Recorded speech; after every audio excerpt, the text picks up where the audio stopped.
Hi, I'm Mitchell Smolensky. And I'm Annie Sellers. And welcome to JCTV News, Beyond the Headlines. For our first story today, field reporter Patrick Kolar talked with college counselor Mrs. Koch about several students honored by Samford University.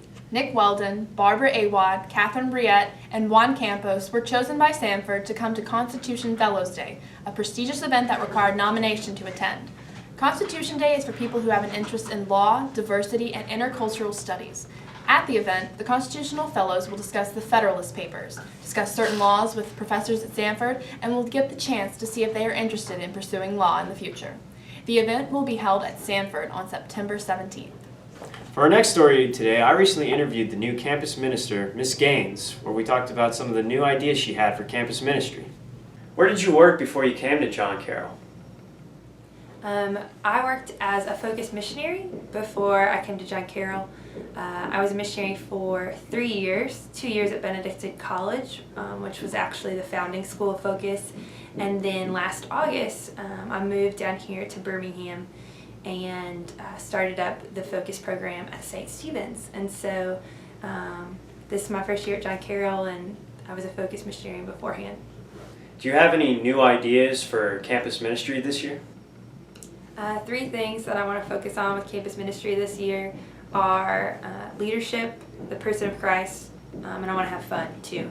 And so we can do that in a lot of different ways, but as long as they know who the person of Jesus Christ is and they want to grow deeper in their relationship with Him, and we have a good time while we're doing it, and then they can lead others to Christ, that's my main goal, is being campus ministry. Can you tell me a little bit about the upcoming Kairos retreat? I am so excited about the upcoming Kairos retreat. I tell a lot of people that in high school, I had a great high school experience. Out of all my memories in high school, I'm talking about when we went to state, when I went on senior trip with my 4 best friends. Kairos is easily top 5 best memories of high school. And so I am so excited that we're bringing it here to John Carroll. We have an incredible leadership team. But for the most part, I'm just excited for students to be able to experience faith outside of the classroom and outside of the school building and really dive into that personal relationship with Jesus Christ. All right, thank you for your time. No, thank you. And now for a message from our student body president, Evelyn Bostani, with the Bostani Report.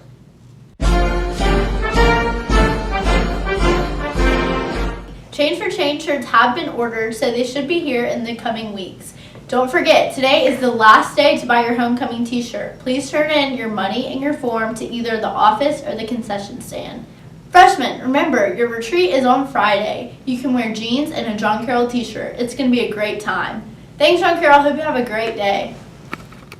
Thanks, Evelyn. Now to our field reporter, Mary Maloof, with her story, JC Through the Ages. My name is Mary Maloof, and I interviewed Miss Guy to find out what John Carroll was like long before any of us were able to come here.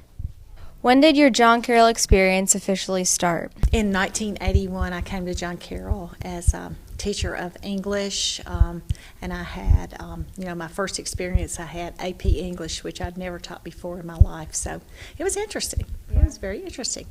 Could you describe what the school was like when you first arrived? Well, the old school, which we refer to as the old school on Highland Avenue, it had 3 floors, and there was no air conditioning, and we had about 1,000 students. And my classroom was on the 3rd floor, and you had to open the windows. There were big, tall windows, and you had to open them because you couldn't get any air. And then we all had fans, but you had to talk over the fans because they were so loud. And then right out the back of my classroom downstairs was what we call the senior park, which was next to the cafeteria, and that's where the seniors were allowed to go during their lunch period. And so you really honestly had to scream over everything to try to, get to the students so they could hear you. So that was not a good thing. And some days we had to get off at 1 o'clock. We had to get out of school at 1 o'clock because it was so hot. It was like 100, maybe 5 degrees on the 3rd floor when they had a thermometer up there. So yeah, it was not like it is here. It was really hot. Have the rules changed? The rules really I'm trying to think what rules have really changed, and we didn't really have a Saturday detention. What we had was after-school detention, and so someone was in charge of it on certain days, and when students got a petty misconduct, they had to stay either after school that day or during that week, and you had to be the one that moderated it, and so you took them from classroom to clean boards and clean desk and pick up paper, and so that changed. But the rest of the rules have pretty much remained the same. Are the uniforms still the same? No, they're very different. We had khaki pants and navy pants, solid pants. The girls' skirts were basically the same. They were plaid, and girls had had shorts. No, I'm sorry, they had long pants. They eventually got to wear shorts, but at first they had just long pants, and people could wear either khaki or navy, and then they could also wear their club shirts, which would be different colors. They'd have the John Carroll logo on them, and they would wear those, and like some of them were yellow for a certain team or a certain club, and some of them were like baby blue, and so everybody had on many times different color shirts besides their white shirts. So no blazers, and the guys did not have to wear ties to mass. How is John Carroll different today?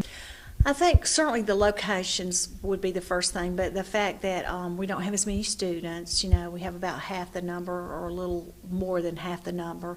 Also, we have, the nice facility in terms of like air conditioning, and, we have a lot of the technology that certainly wasn't available then.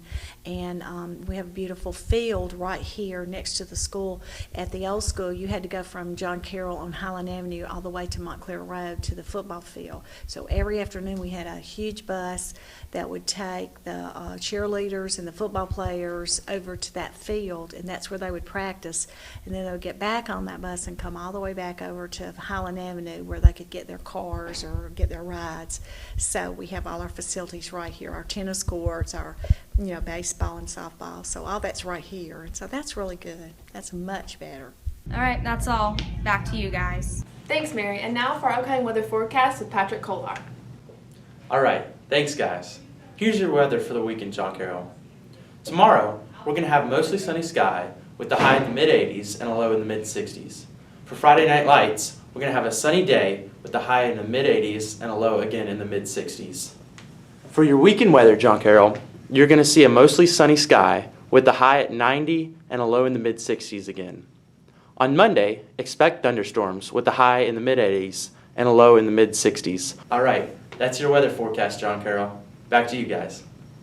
Thanks, Patrick. And now for your favorite sports anchor, it's Tori Coker. This is sports anchor Tori Coker, and this week for the segment, I spoke with the team captains of volleyball and football. I'm here with volleyball team captain Kelsey Hobbs. So, Kelsey, what are the team goals for this season? Our team goals are to win area and to win super regionals, which will advance us to state, and we hope to win the state finals again this year. So how's the team done so far? So far, we've done really well. We've beat number 2 Spanish Fort, and we also beat Pelham in an area game this week. So we're doing really well so far. So what will be some of the big games to come watch? Thursday, we play Briarwood, so that'll be a really huge game. They're always pretty good, so we really want people to come out and watch that.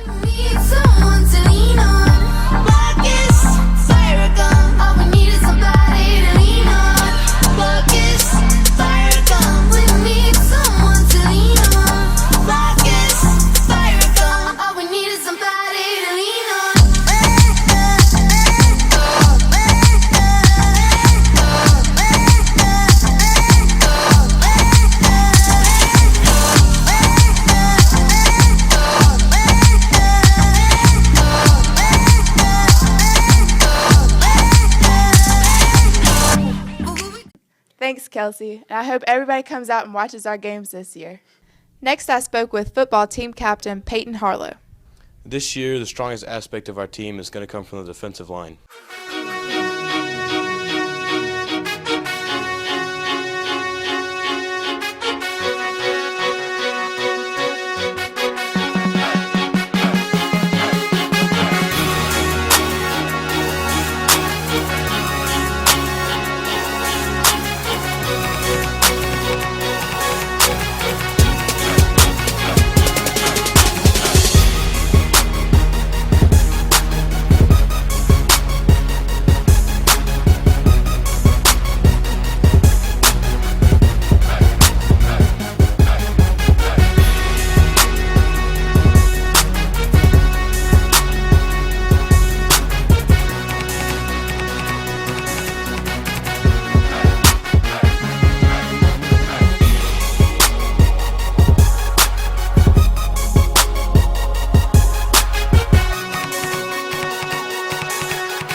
This team is probably going to be the most united team we've had in a while. That's it for sports today. Back to you, Mitchell and Annie. That's our show for this week. Thanks for watching. We'll see you next time on JCTV News, Beyond the Headlines.